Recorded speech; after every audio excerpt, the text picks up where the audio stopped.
Shallallahu Alaihi Wasallam bersama para sahabat waktu itu.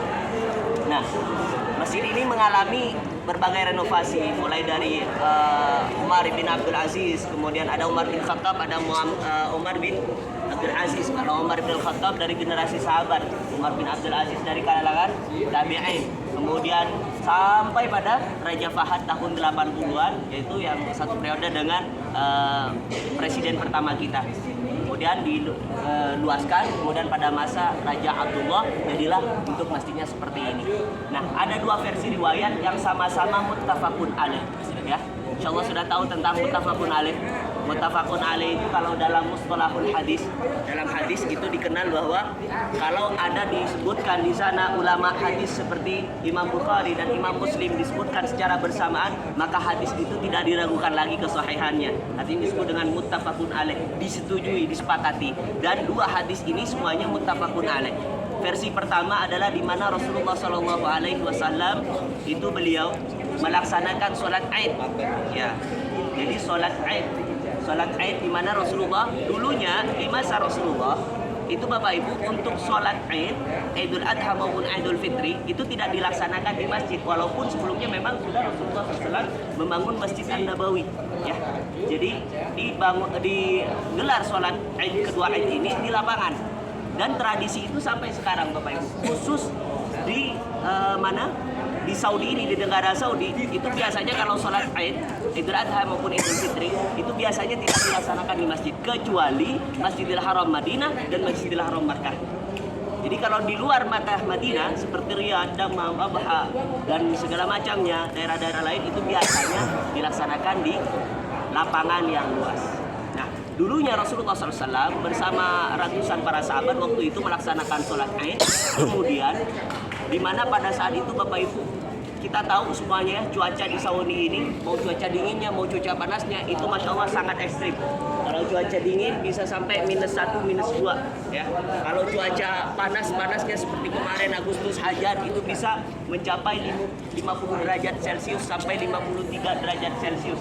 Jadi kalau kita mau goreng telur Bapak Ibu nggak perlu ke kompor, kita ambil wajan, kita tuangin minyak, lalu kita letakkan di aspal, ceplokin telur matang, ya, dari saking panasnya. Dan kita bayangkan bagaimana di masa Rasulullah Shallallahu Alaihi Wasallam itu ketika beliau khutbah, ya, dulunya ini adalah lokasi di mana lapangan, ya, yang sangat luas, medan yang sangat luas pada waktu itu, yang dimana disebutkan mimbar Rasulullah terdiri dari pelepah kurma. Kemudian beliau naik dan kemudian beliau berkhutbah, ya, karena sahabat pada waktu itu merasa kepanasan, lalu Rasulullah SAW memperhatikan para sahabat, kemudian beliau mendongakkan kepalanya ke atas langit, ya. Kemudian sebentar beliau berdiam dari kedua khutbah tersebut, maka ketika selesai khutbah beliau, ya, lalu datanglah awan yang menaungi daripada Rasulullah bersama para sahabat.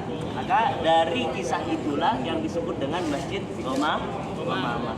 Dulunya bukan masjid, tapi lokasi, ya, Mantiqul Ghamamah atau lokasi Ghamamah, yang kemudian dibangun menjadi masjid seperti ini dari generasi ke generasi, maka disebut Masjid Ghamamah. Untuk hari Jumat memang ditutup, untuk hari-hari biasa dibuka menjelang kurang lebih setengah jam sebelum sholat.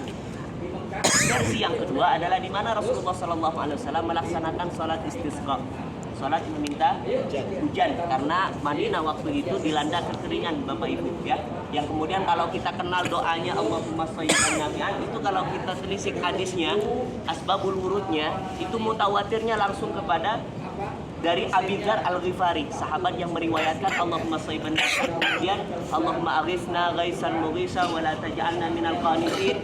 Allahumma shayyiban nafi'an itu adalah doa Rasulullah SAW ketika pada waktu itu Rasulullah salat istisqa, ya, bersama para sahabat. Madinah dilanda kekeringan, kemudian beliau khutbah untuk istisqanya, kemudian tiba-tiba Rasulullah berdoa, maka datanglah awan yang tiba-tiba pada saat itu mengguyur kota Madinah Al-Munawwarah. Lalu beliau serentak semuanya mengajarkan kepada para sahabat berdoa, Allahumma shayyiban nafi'an, Allahumma aghithna mughisa wa la taj'alna minal qanitin.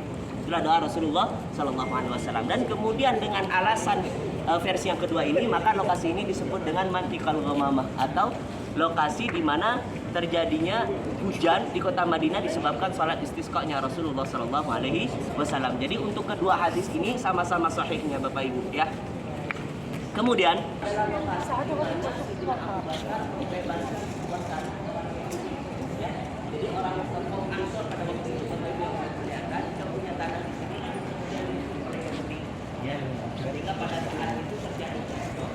khalifah, ya. Jadi setelah wafatnya Rasulullah. Maka pada saat itu terjadi cekcok, kemudian apa? Kata orang Ansor itu mengadukan kepada Sayyidina Abu Bakar sebagai pemimpin pada waktu itu, lalu kemudian tanah itu diaku sebagai pemilik orang Yahudi. Maka beliau tidak terima, orang Ansor mengadukan kepada jadi sama-sama memiliki bukti yang sangat kuat Bapak Ibu dari pihak Ansor. Kalau kita sekarang kan, nah, dari pihak Yahudi juga punya sertifikat. Akhirnya beliau tidak membutuhkan kecuali ya udah kamu mau jual berapa tanah itu. Maka orang Yahudi ini ya melipat-lipatkan harganya, ya. Kemudian Sayyidina Abu Bakar radhiyallahu anhu ya udah, karena kebetulan orang yatim, anak yatim, maka beliau menebusnya lalu kemudian diserahkan kepada anak yatim tersebut, ya, sahabat langsung. Maka masjid ini diberikan ya, untuk mengenang di mana begitu kemuliaannya Sayyidina Abu Bakar radhiyallahu anhu dalam tinggi agama Islam. Kemudian masjid ini dimonumenkan ya dengan bentuk masjid ini tidak dibuka, ya. Sayyidina Ali radhiyallahu anhu, atau bisa disebut dengan ladangnya Sayyidina Ali radhiyallahu anhu, bekas tubuhnya Sayyidina Ali radhiyallahu anhu. Tidak penting untuk tempat-tempatnya Bapak Ibu. Artinya perlu kita ambil ibrahnya, pelajarannya adalah dari sahabat-sahabat Rasulullah sallallahu alaihi wasallam. Bagaimana di mana orang-orang mendustakan dakwah Rasulullah sallallahu alaihi wasallam, hanya beliau seorang yang pernah terjadi pada riwayat Isra Mi'raj.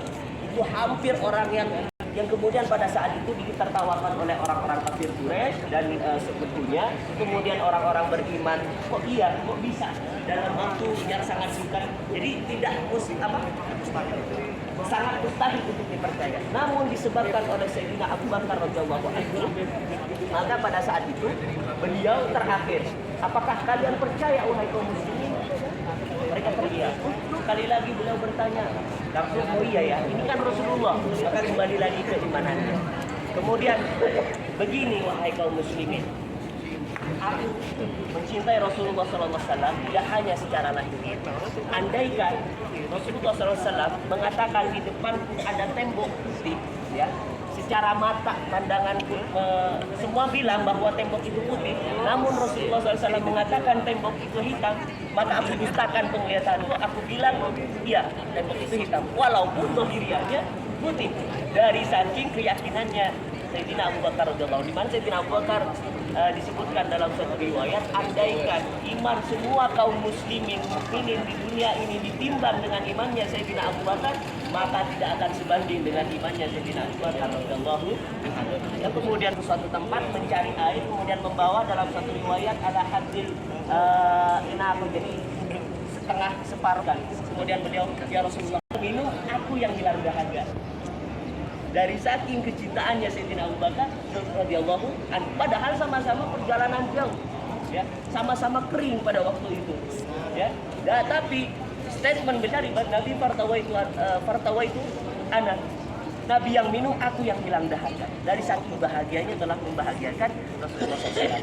Lalu kemudian bagaimana dengan Sayyidina Utsman bin Affan yang kemudian beliau sangat dermawan. Sayyidina Ali radhiyallahu anhu dalam riwayat disebutkan bahwa beliau yang Allah muliakan karena waktunya sudah sangat mepet dengan Jumat, prepare untuk sholat berjamaah sholat Jumat. Untuk informasi yang selanjutnya mengenai program kita, Bapak Ibu yang Allah muliakan, untuk ibu-ibu semuanya sudah terawih 14.30 siang, 14.30 setelah makan siang. Kemudian kita langsung ambil posisi Bapak Ibu karena kita tahu bahwa untuk bapak-bapak ini sangat crowded sekali, ya.